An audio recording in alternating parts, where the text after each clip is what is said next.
महाभारत के युद्ध में भीष्म पिता के बाद द्रोण गुरु ने सेनापति पद निभाया था। उन्होंने दुर्योधन को 5 दिन सेनापति पद संभालने का वादा किया था। उनका आज युद्ध में 5वां दिन था। द्रोण गुरु 4 दिन से हार जाते थे, इसलिए आज वो बहुत क्रोध में थे। उन्होंने पहले बाण से ही द्रौपद पुत्र शिखंडी का शीश छेद डाला। वही अर्जुन जी ने बाण मारकर भूरिश्रवा का मस्तक छेद दिया। फिर द्रोण गुरु ने द्रौपद राजा को छाती में बाण मारकर मरण में शरण किए तो अर्जुन जी ने क्रोध में आकर सुशर्मा का वध कर दिया। फिर द्रोण गुरु ने विराट राजा का मस्तक छेद डाला। आज का दिन ही काला रूप था कि जिसे बाण छूता था उसका मृत्यु हो जाता था। दोनों सेना में घनघोर युद्ध चल रहा था। पांडव और कौरव दोनों की सेना के अनेक योद्धा मरण के शरण हुए। घटोत्कच, भीम और मेघवर्ण कौरवों की सेना पर टूट पड़े और हजारों सैनिकों को ठिकाने लगा दिए। सेना त्राहिमाम हो रही थी। गुस्साए द्रोण गुरु ने अर्जुन जी के अंगे अंग में बाण भोंक दिए। लहूलुहान अर्जुन जी थक चुके थे। उन्होंने भगवान श्री कृष्ण को कहा कि प्रभु, अब मुझसे युद्ध नहीं लड़ा जाता, मेरा शरीर क्षीण हो गया है। प्रभु बोले कि चिंता मत करो, मैं हूं ना।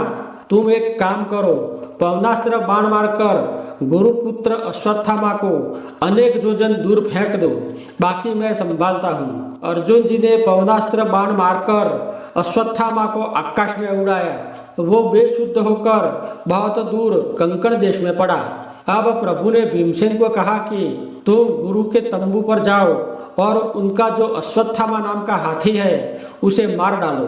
भीमसेन गुरु के तंबू पहुंचा और बल करके हाथी को मार डाला। फिर वो प्रभु के पास आकर बोला कि प्रभु, मैंने हाथी को मार डाला। श्री कृष्ण ने कहा कि तुम जोर जोर से चिल्लाओ कि मैंने अश्वत्थामा को मार डाला।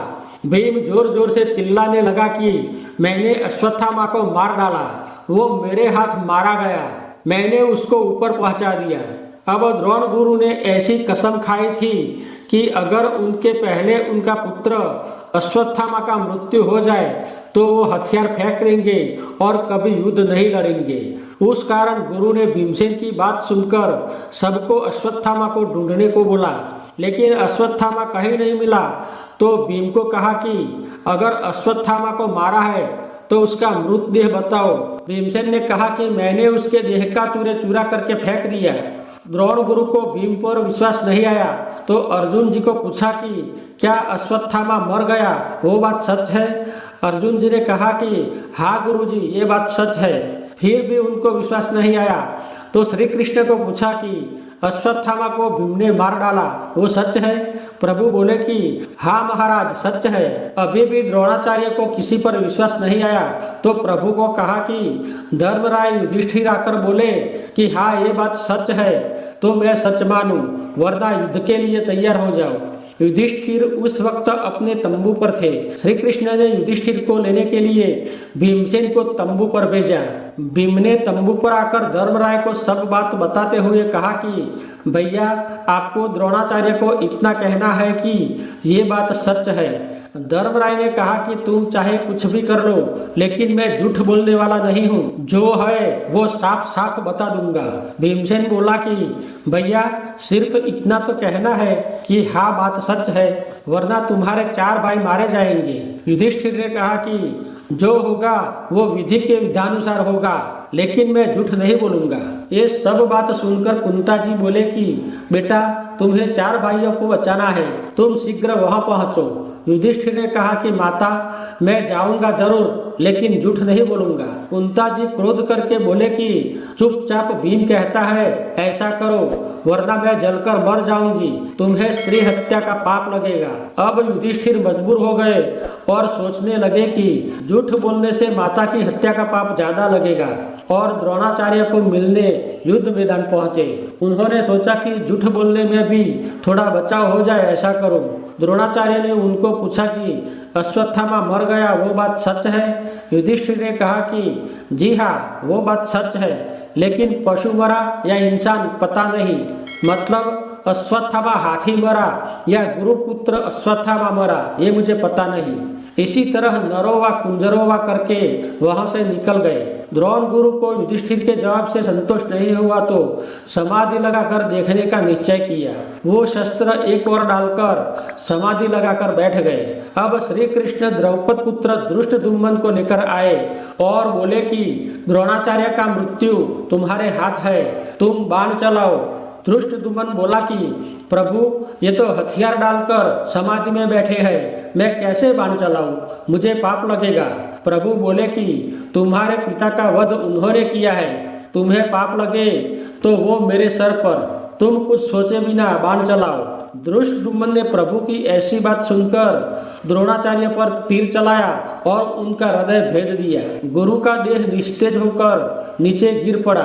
फिर भीम ने उसकी गदा से गुरु का देह चूर चूर कर दिया। ये सब देखकर कौरवों की सेना डरकर भाग गई। द्रोणाचार्य तो समाधि लगाकर इंद्रलोक पहुंचे थे। वह जाकर उन्होंने इंद्रदेव को पूछा कि इंद्रदेव, आज मेरे घर से कोई आया है? इंद्रदेव बोले कि नहीं, आपके घर से कोई नहीं आया है। फिर गुरु ने यमपुरी पहुंचकर यमराजा को पूछा कि मेरे घर से कोई आया है? यमराजा ने कहा कि हाँ, तुम्हारे यहाँ से अश्वत्थामा नाम का हाथी आया है और कोई नहीं आया है। द्रोणाचार्य झड़प से वापस आए तो उनका शरीर छिन्न भिन्न देखा। वो वापस अपना देह धारण नहीं कर सकी। उनको बहुत गुस्सा आया कि श्री कृष्ण और पांडवों ने मेरे साथ छल किया। उन्होंने एक मरा हुआ अश्व के देह में प्रवेश किया और लातों से पांडव सेना के अनेक योद्धा और सैनिकों का खात्मा बुलाने लगे। एक घड़ी में उन्होंने 1000 सैन्य का नाश किया। भीमसेन गदा लेकर आगे आया तो भगवान श्री कृष्ण ने उसको रोका। फिर अर्जुन जी धनुष बाण लेकर आगे आए तो उनको भी प्रभु ने रोका और बोले कि ये कोई सामान्य अश्व नहीं है, उसमें द्रोणाचार्य ने प्रवेश किया है। अब भगवान श्री कृष्ण अश्व के पास जाकर द्रोण गुरु को कहा कि अरे ज्ञानवान द्रोणाचार्य, आपको ये पशु का देह शोभता नहीं है। वैकुंठ धाम जाने के बदले आपने पशु के देह में प्रवेश किया। प्रभु के ऐसे वचन सुनकर द्रोण गुरु शर्मा गए और अश्व का देह छोड़कर स्वधाम पहुंचे। अब सूर्यास्त हो गया था। पांडवों ने विजय स्तंभ आकर अपने युद्ध के वाजिंत्र बजाकर जीत का शंख फूंका। इसी तरह द्रोण गुरु का अंत हुआ। जिसके पास हमेशा प्रभु रहते हैं उनका कोई बाल भी बांका नहीं कर सकता। मित्रों, वीडियो अच्छा लगा हो तो चैनल को सब्सक्राइब करके वीडियो को लाइक और शेयर अवश्य करें। मिलते हैं एक नए वीडियो में, तब तक के लिए सभी दर्शक मित्रों को जय श्री कृष्ण, जय माता जी, हर हर बोले।